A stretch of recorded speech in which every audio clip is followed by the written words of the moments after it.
ലോകത്തിന്റെ പ്രതീകാത്മകമായ ഏറ്റവും വലിയ പ്രതിഷേധം അരങ്ങേറിയത് ഗസക്കടുത്തുള്ള കടലിലാണ്. 70 നോട്ടിക്കൽ മൈൽ അകലെ വരെ എത്തിയ ഫ്ലോട്ടില്ല കപ്പൽ വ്യൂഹം, കപ്പൽ ബോട്ടുകളുമായിട്ട് 50 വെസൽസാണ്, കപ്പലുകളാണ് വന്നത്. അതിൽ വളരെ പ്രശസ്തരായിട്ടുള്ള വ്യക്തികളുണ്ടായിരുന്നു. 20-ലേറെ യൂറോപ്യൻ പാർലമെന്റിലെ പല രാജ്യങ്ങളിലെ അംഗങ്ങൾ, ഏതാണ്ട് 50ഓളം രാജ്യങ്ങളിൽ നിന്നുള്ള പ്രമുഖരാണ് എത്തിയത്.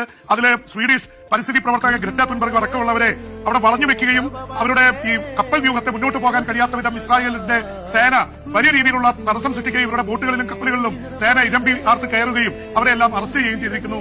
500ഓളം പേരെയാണ് അറസ്റ്റ് ചെയ്തിരിക്കുന്നത്. ഇവർക്ക് അകമ്പടി സേവിച്ചുകൊണ്ട് സ്പാനിഷ്, ഇറ്റാലിയൻ യുദ്ധക്കപ്പലുകൾ ഉണ്ടായിരുന്നെങ്കിലും ഒരു ഏറ്റുമുട്ടലൊന്നും അവർ മുതിർന്നില്ല. അവർ പറയുന്നത് ഇവർക്ക് കടലിൽ എന്തെങ്കിലും സംഭവിക്കുകയും ഇവർക്ക് വെള്ളത്തിൽ വീണു പോവുകയോ കപ്പലുകൾ അല്ലെങ്കിൽ ബോട്ടുകൾക്ക് നേരെ ആക്രമണം നടത്താൻ ഇത് ചെയ്ത് അവരെ രക്ഷിക്കാൻ വേണ്ടിയാണ് തങ്ങൾ വന്നതെന്നുള്ള വാദത്തിലാണ്. ഇറ്റാലിയൻ സർക്കാർ ഇന്നലെ ഇവരോട് മാറാൻ പറഞ്ഞിരുന്നു. ഇസ്രായേൽ ആക്രമിക്കാൻ അല്ലെങ്കിൽ തടയാൻ നിൽക്കുകയാണെങ്കിൽ മുന്നോട്ട് പോകണ്ട എന്ന് പറഞ്ഞെങ്കിലും ഇറ്റലിയുടെ അഭ്യർത്ഥനയൊക്കെ തള്ളിക്കൊണ്ടാണ് ഈ ഫ്ലോട്ടില്ല കപ്പൽ വ്യൂഹം വന്നത്. പ്രതീകാത്മകമായ ഒരു ഭക്ഷണങ്ങളും ജീവകാരുണ്യ വസ്തുക്കളും കൊണ്ടാണ് വന്നത്. ഒരുപക്ഷെ ഗസയെക്കുറിച്ചുള്ള ശ്രദ്ധ ലോക ജനതയുടെ മുൻപിൽ കൊണ്ടുവരുന്ന ഒരു വലിയ ഒരു യജ്ഞമാണ് അവിടെ തടയപ്പെട്ടിരിക്കുന്നത്. അതുപോലും വലിയ വാർത്തയായിരിക്കുന്നു. അവരൊക്കെ അറസ്റ്റ് ചെയ്ത് ഇസ്രായേലിലേക്ക് കൊണ്ടുപോയി എന്നാണ് പറയുന്നത്. ഇവർ അതാത് നാടുകളിലേക്ക് ഇസ്രായേലിൽ നിന്ന് നാട് കടത്തും എന്നാണ് ഇപ്പോൾ പ്രഖ്യാപനമുള്ളത്. എന്തായാലും ഇതിനെതിരെ വലിയ പ്രതിഷേധം ഉണ്ടായിട്ടുണ്ട്.